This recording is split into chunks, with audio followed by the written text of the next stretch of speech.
Oh, there we are. She has her own tent card. All right, thank you. All right, we will bring the meeting to order. Thank you all for coming. This is Brevard County Local Coordinating Board of the Transportation Disadvantaged, August 14th, 2023, starting the meeting at 10:30. We'll have introduction of members, and we'll start in the back with the nice lady at the very, very back. Jennifer Stabler, Special Gathering. Thank you. Come forward. Ron Shepard, Space Coast Area Transit. Thank you. Jim Sherb, Space Coast Area Transit. Ken Harley, Space Coast Area Transit. Oh. Jazz Scott, Space Coast Area Transit. Thank you. Lori Hamilton, Volunteers in Motion. Carmen Baez, Space Coast Area Transit. Lance Parker, Space Coast Area Transit. Anna Better, Space Coast Area Transit. I'm glad you said something because you're right behind the podium, and I have no idea there was someone back there. All right, we'll come up here with you, Terry. Good morning, everybody. Terry Jordan, Space Coast Area Transit. Thank you. Good morning, Eve Augustine, Agency for Health and Mission. Thank you. Yvonne? Yvonne Miles, Space Coast Area Transit. Good morning, everyone. Glory B. Perez, Agency for Healthcare Administration. Dennis Van Orsdorf, Veteran Services. Arlene Nolte, Elderly. Andrea Young, City of West Melbourne Council. Linda Howard, Citizen Advocate. Camille Tate, Disabled Representative.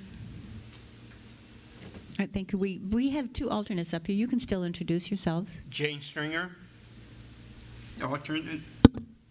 Felicia Wilson, alternate. Thank you. All right, we do have a quorum now, and we can get an approval for the minutes. Can I have a? Do you need these? I'm sorry, I didn't go around the corner. I'm sorry, Debbie. Debbie Flynn, Space Coast TPO. Heather Balser, Brevard County Attorney's Office. Thank you, and again, my apology. Thank you.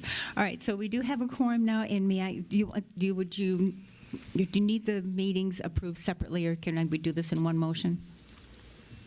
Minutes. We're going to do it? All right, we'll do it both. I have a motion to approve the May 15th and the June 19th meeting minutes. Can I get I'll a make the motion. Motion, Camille? Yes. Second? I'll second that. Thank you. Second, Carla. Thank you. All those in favor signify by saying aye. Aye. Thank you. Motion carries. Aye. All those opposed? Thank you. Motion carries. The reports. Turn this over to Terry. Hello again, everyone. Good morning. Terry Jordan, Director for Space Coast Area Transit, doing the Director's Report on the agenda. How about that? Better. Thank you. All right, just talk closer.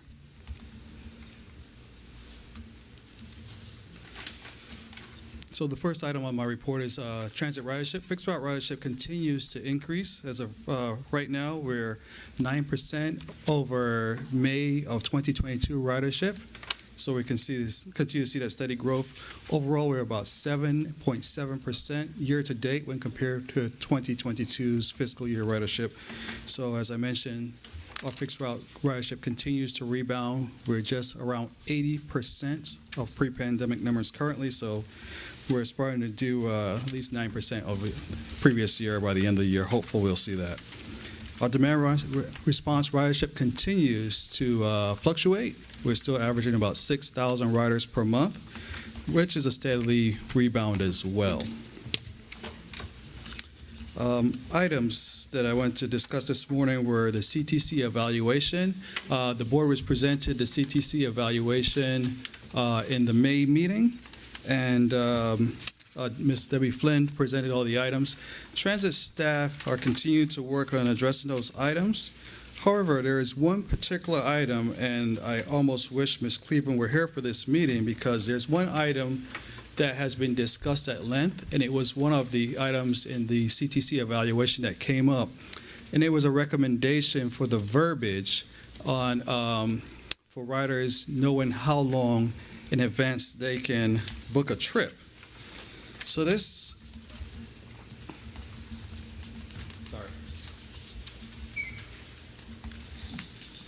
language is in the writer's guide, and the board got the opportunity to review, and I know it's a fairly lengthy document, so the board got the opportunity to review and make notes and recommendations before it was printed, but there is some language in the Writer's Guide, and it states specifically, individuals can call before 2 p.m. the day before a ride is needed to request a trip. Trips can be requested up to 7 days in advance. This is the same language our team uses when on the phones and individuals call in to make a trip. These are typically brand new to the system. Hopefully the regular rider knows this information already, but we continue to hear there's a concern with individuals not knowing how long in advance or how close they can book a trip. So the requests I have, and it doesn't have to be answered today, but if I can get feedback on what language the board would like to utilize. Like I said, it was one of the CTC evaluation recommendations. However, it is in the Writer's Guide verbatim what I just read. And we're trying to figure out, at the board's advice, what would be the best language to convey to our new passengers and any existing passengers who don't understand that you can call 7 days prior to your trip all the way up until the day before. And if I just said it as plain as I want to put it, tell me to do that. So, and it looks like Ms. Nolte, you have a comment? No, not yet. Yes, I do. Okay. I'm having, can you hear me? Yes, ma'am. Okay. That's really important because I've lived for many years with a person who uses transportation. Yes, ma'am. I think that you've got to separate and make it clear that 2 hour or the day before is if there's open time. You may be booked. They just can't call up and say, I need a ride tomorrow. And then you have to give the standard, which is between, I believe, is it 2 and 7 days? Yes, ma'am, up to 7 days. So it should be in 2 separate sentences, and it should be gone over by several people to make sure that it's clear and that the average person reading the Writer's Guide understands that we don't do overnight stuff. We can if we have an opening, but quite often you do not. Is that correct?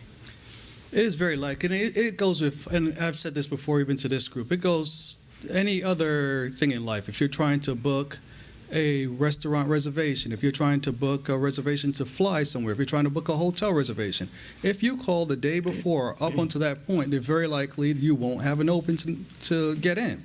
It's the same thing with transit. If you call at the last minute, if there's an opportunity, we'll put you in, but it's very likely the trip's already booked up. That's why we give residents up to 7 days. Mr. Jordan, I'm not arguing. No, I'm not. I support I'm responding. it. I just think you need to make it clear, really clear, what your standard is and what you might be able to do based on availability. Once again, this is I'm Do sorry. you have a suggestion? Just a moment, Ms. Howard, hold on. I'm Ms. not an Nolte has the English floor. major. Just a I would moment. be glad to work on it, but can't do it like right now. No, like I said, I'm not expecting an answer right now, and I'm standing here asking for not necessarily guidance, but input. As you mentioned, it needs to be clear for the regular person. That's why I'm bringing it before the board for input, because, like I mentioned, it is a part of the CTE evaluation. This group is the guidance for Space Coast Area Transit. So I'm trying to find out what language may be better than the current language that we do have. Thank you. Is that all, Ms. Nolte? Thank you. Thank you very much. All right, Ms. Howard, did you want to make a comment? No, I was just hoping that maybe she would have a suggestion, since this is something that has been, you've lived with. This is a concern that you've lived and with. the guy that I lived with had it pretty much in his head, and you all know who I'm talking about. Yes, ma'am. He would never call unless it was a dire emergency. He would space and give adequate notice, and even sometimes when he gave adequate notice, you were booked. But Exactly. I know that's improved. By all means, yes. However, it really is just a matter of our. Can I ask for 72 hours? No, we actually As much I'll time as you send it to need, you. and once again, this is the entire board, and what we'll very likely do, is Yvonne make a note of this, we'll send it out to the board, because we do have many members that are not in attendance today, and I would like everyone to have the opportunity to provide input. And what we'll do is we will provide the page on the Writer's Guide so it can be referenced. As I mentioned, it was something that we came together and collaborated on previously, but I think it needs an improvement so it doesn't continue to be a problem. And we want to be responsive to the concerns that we're hearing. Thank you, Ms. Howard. I have a question.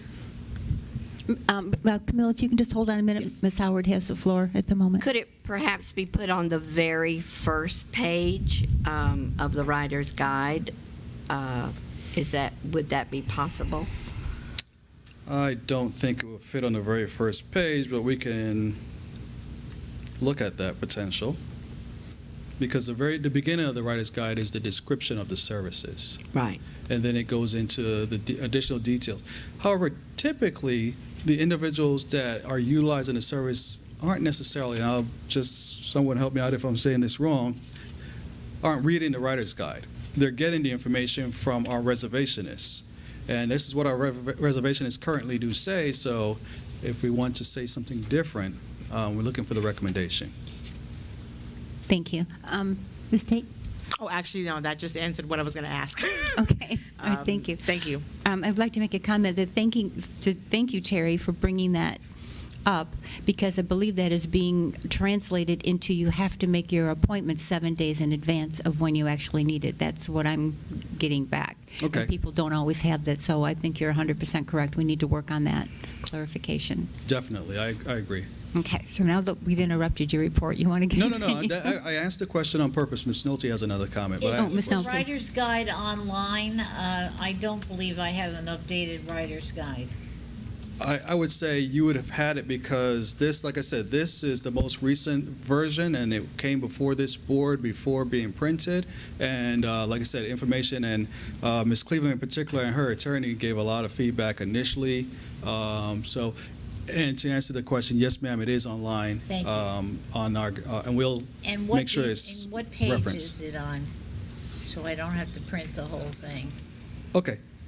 Carmen said she'll send you the link, and like I said, when we send out the email, we'll specify what page it is that you find it. And it's in more than one location, but the Writer's Guide is the best place that you can find it.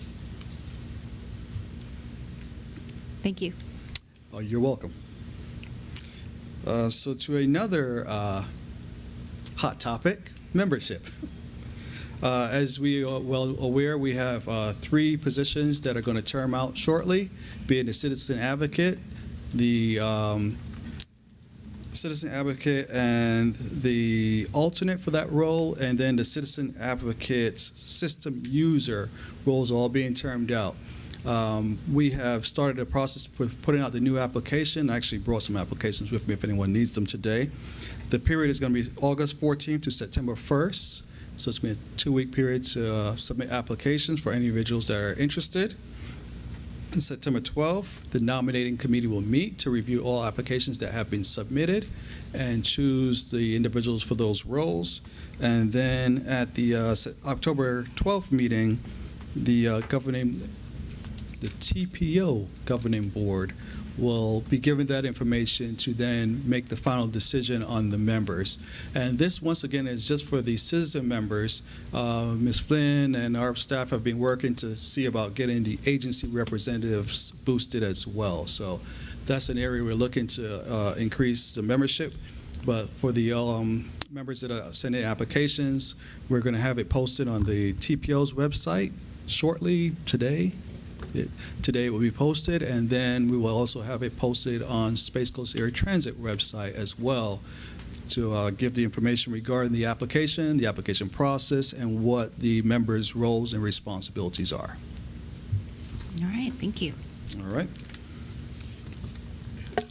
And then my last item is, once again, in an effort to show responsiveness, one of our last meeting, we had a member of the disabled community, Ms. Cavallo, that brought up some questions and concerns regarding the application for TD riders.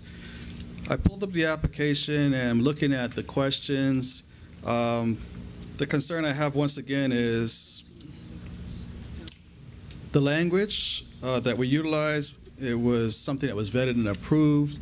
So what we'll do is we'll send back out that application to the board, the LCB board again, and ask if there's any suggestions or guidance on, and I'll use the term that it was given, softening the language of the question that was asked, because the question was more along the lines of how many, if there are any drivers in your household that can provide this trip. If I remember correctly, the one that she was in, that she referred to. So we want to see if there's any way of helping individuals not feel, as Ms. Cavallo mentioned.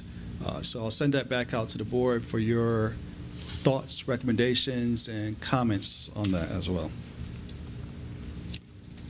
And if there are any questions, be glad to answer at this time, regarding my report anyways. Thank you for bringing that up. Any questions for Mr. Jordan? All right, thank you very, very much, Jordan. Mr. Jordan, that was a very good report. Thank you. You're most welcome. So this time I'll turn it over for the Community Transportation Coordinator's report. That's Ms. Bias.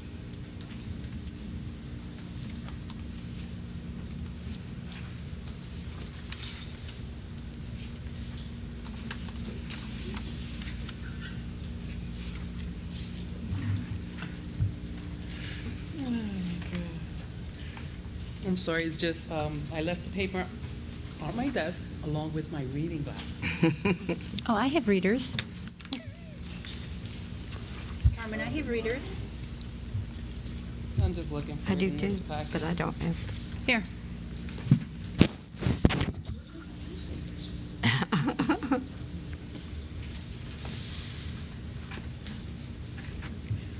I can see.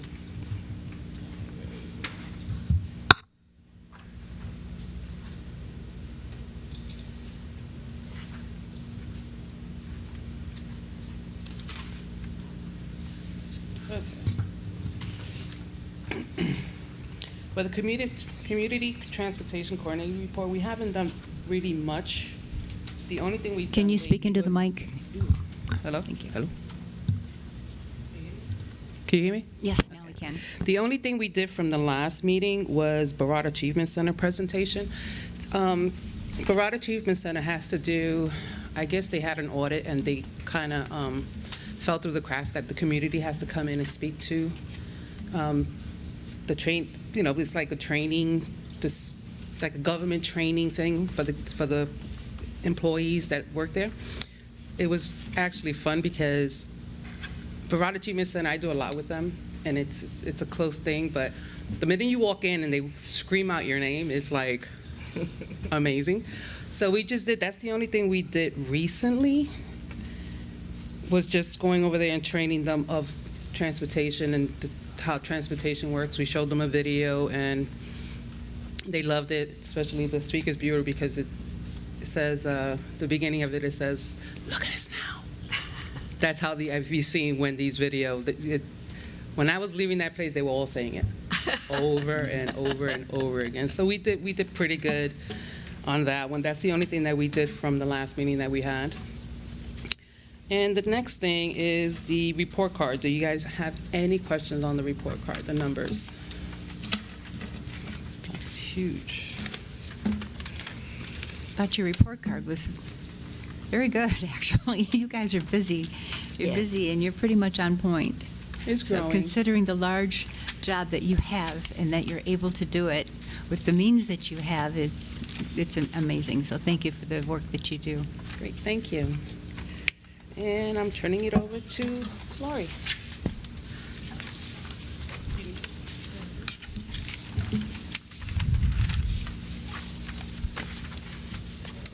Good morning. Morning. Oh, thank you. Well, Volunteers in Motion is still continuing to make a difference in Brevard County. We do have 2 new volunteers that we brought on board this month. And unless you have any questions, we're just continuing to do, to help our seniors in our community. Thank you. Any questions regarding Volunteers in Motion? All right. right, thank you. Okay, Thank you very much for the report. All right, we have 2 action items.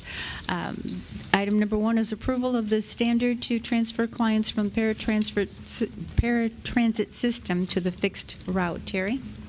Hello again. So Florida Administration Code 41.2-41, as Chair mentioned, is a requirement for us to transfer individuals that are using the transportation disadvantaged services over to our fixed route services. However, as many are well aware, most individuals that utilize our services are utilizing it because of the absolute need for the TD services that we provide. However, this requirement is that we investigate to determine if there are any users of the services that may be able to use the fixed route service and not the TD service. And as many are well aware, the expense for providing door-to-door transportation far exceeds, as you're going to hear in a little bit, the far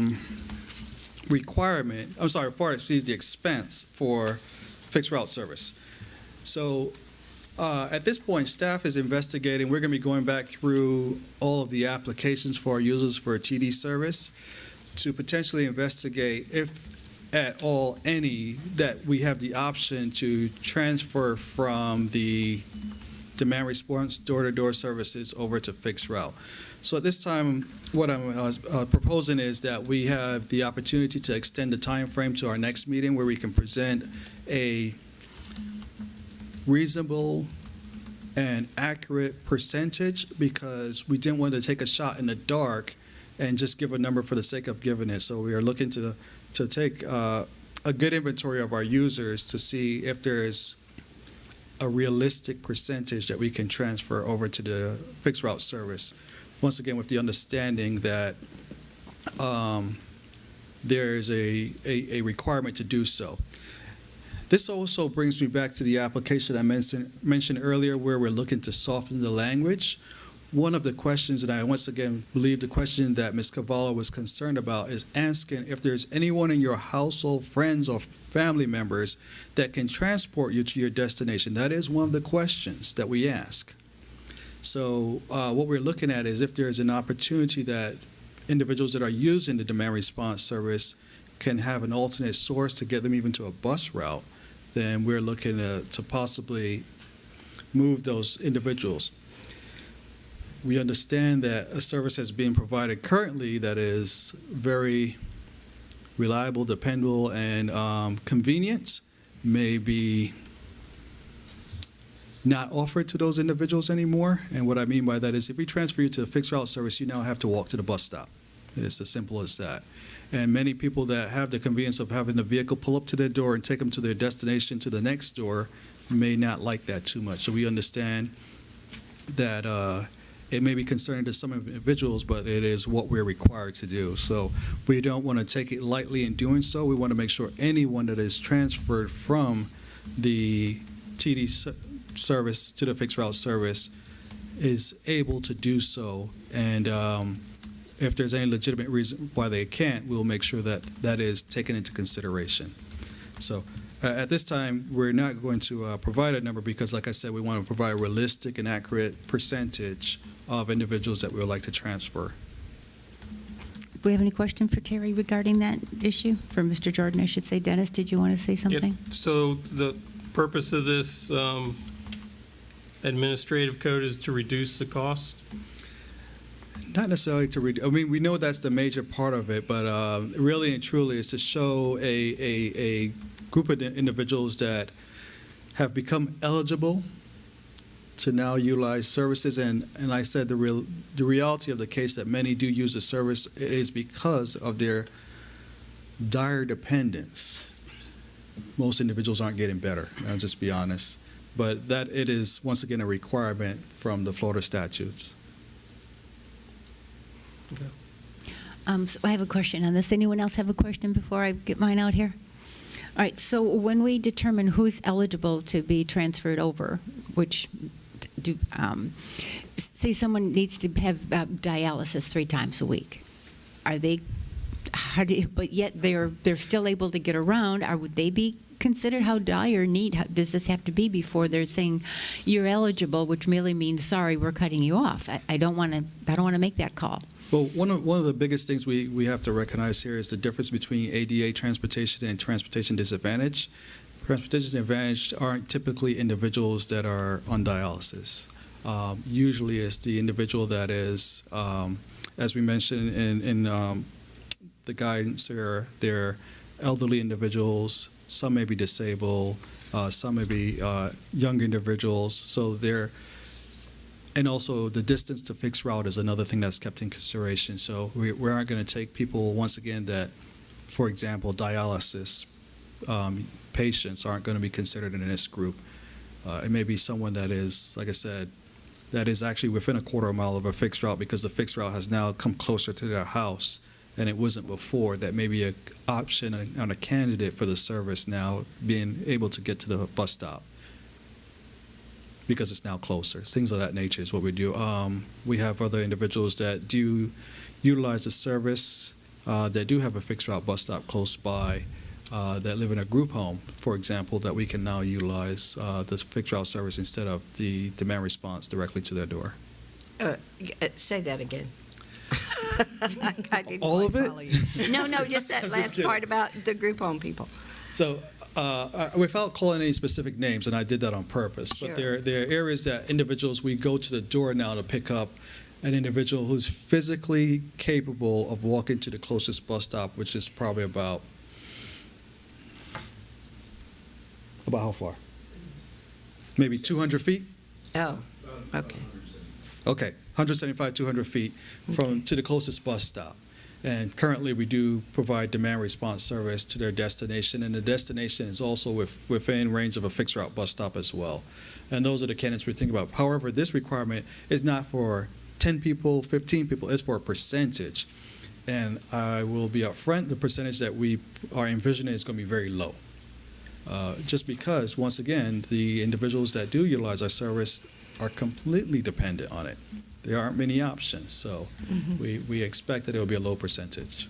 Yeah, and that was kind of my concern, is that we have people in our in the developmentally disabled population who can maneuver it better than other folks, but we have others that absolutely cannot. And I mean, it's not necessarily getting on the bus as much as knowing where they're going and getting off. Yes, that would yes, be definitely. the concern. Yeah, we will be taking all aspects into consideration, not just the ability to walk to the bus stop, having the cognitive abilities to, like you said, utilize the fixed route service, maybe getting off and transferring to another route. These are all things that we will be considering.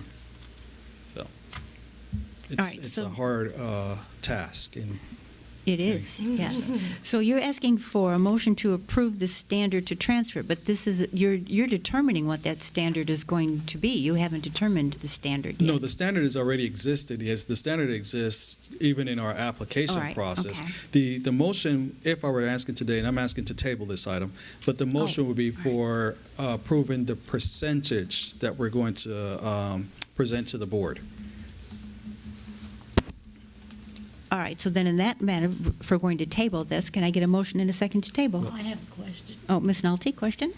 My question is, this standard where they're asking that you review your ridership and see who might possibly no longer need the services of TD Yes, ma'am. and use fixed route. Yes, ma'am. Is that a requirement of transportation disadvantage in Tallahassee?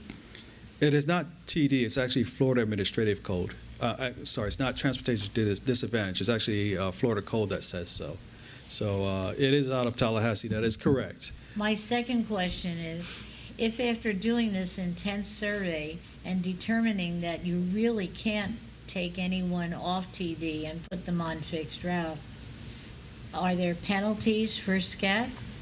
No, ma'am, not that I'm aware of. Anyone think of any penalty? I don't believe there are any. I mean, if we give you a 0.00 or 0.01%, just knowing it's such a minuscule number.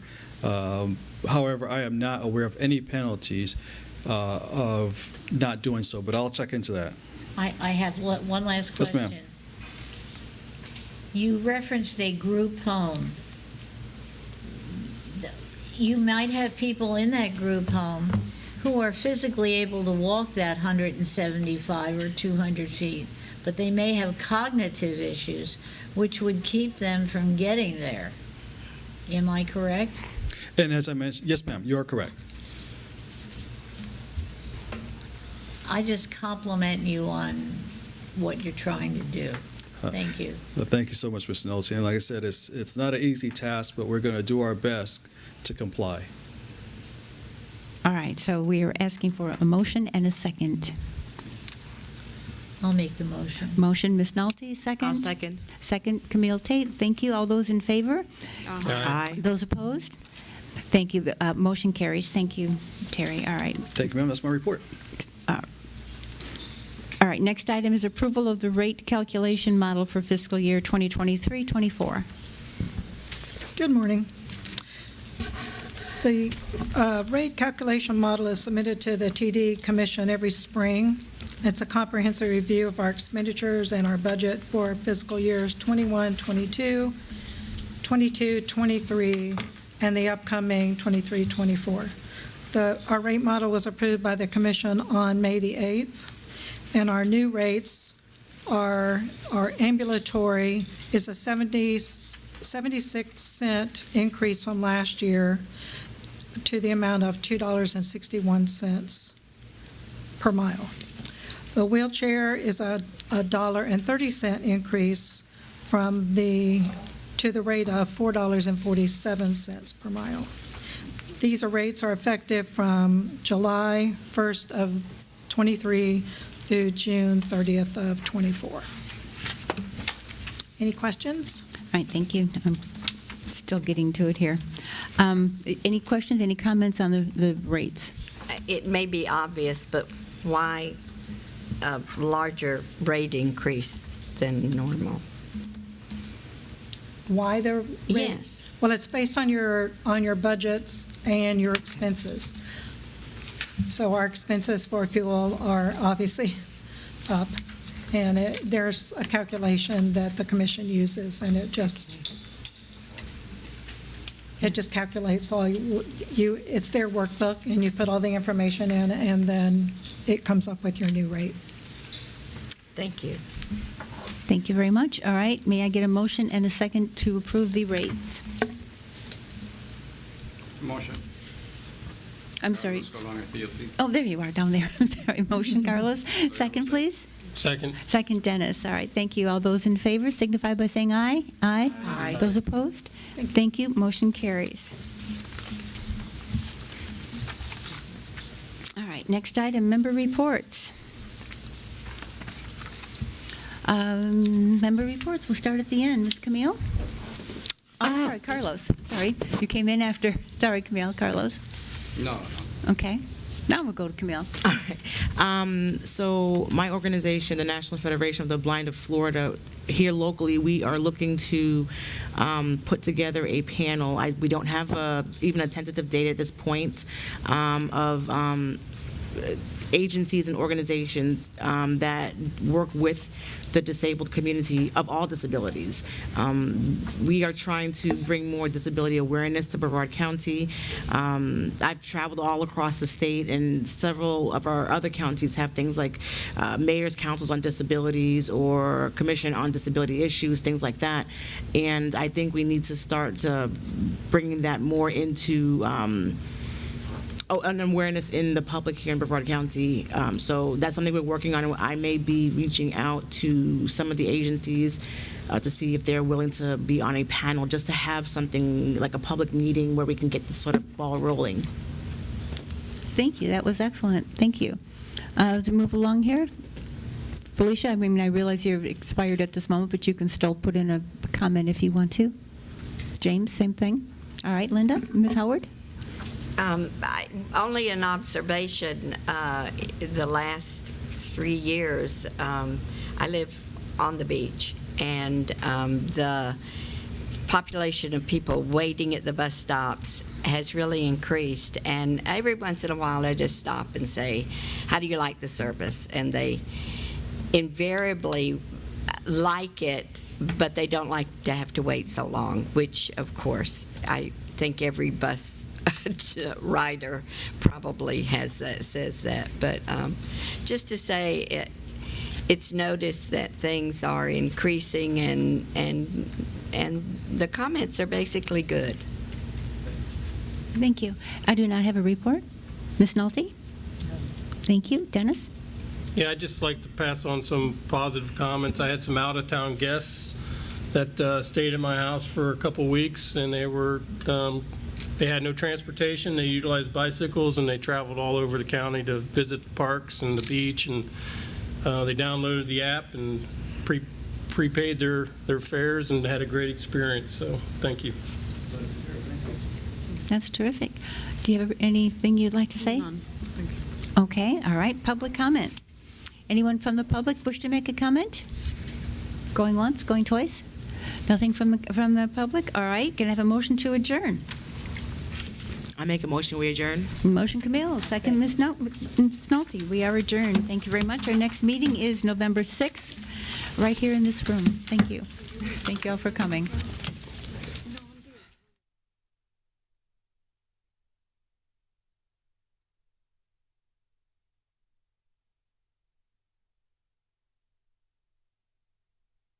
The opinions expressed by any member of the public during any period of public comment do not necessarily reflect the views or opinions of the Board of County Commissioners of Brevard County, Florida, Space Coast Government Television, or the program sponsor, and are solely those of the presenter. The Board of County Commissioners of Brevard County, Florida, Space Coast Government Television, and the program sponsor hereby expressly disclaim any and all responsibility or liability for any defamatory or slanderous statements expressed by any member of the public during any such period.